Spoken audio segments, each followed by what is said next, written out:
Iranian political prisoner taken to Qarchak Prison after a day in Tehran jail.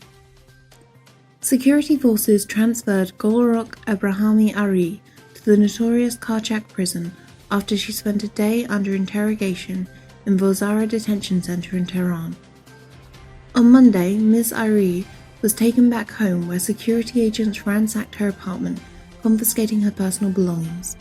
Then she was driven to Qarchak Prison in a vehicle mounted with a prisoner's cage. 38% of women with higher education remain unemployed in just one Iranian province.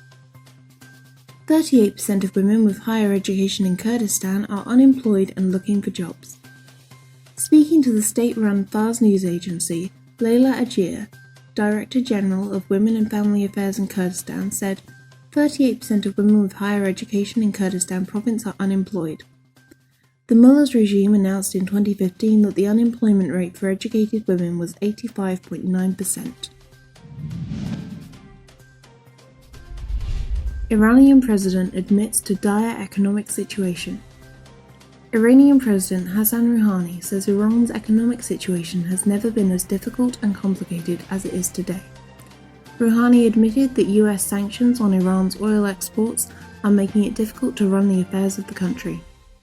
The remarks are in sharp contrast to Rouhani's previous statements, in which he portrayed a promising picture of the country's economy. In recent months, he and his senior officials have repeatedly said that the country's economy was growing, the inflation rate was on a declining curve, and non-oil exports were making up for lost oil sales.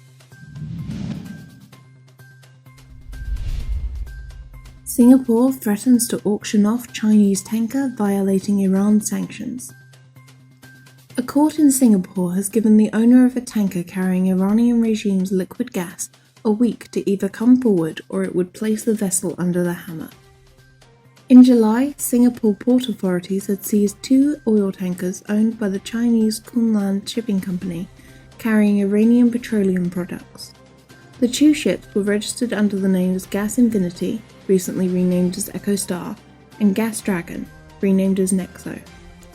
Echo Star, which used to carry Iranian LPG since last July to China, has been sanctioned by Washington, but continued its operation by using deceptive techniques to cover the origin of cargo she was delivering, by turning off her AIS transponder while loading from Iranian terminals and receiving Iranian-sourced cargo via ship-to-ship transfers at Malacca Strait. The vessel released last July reappeared in mid-October in Singapore ports.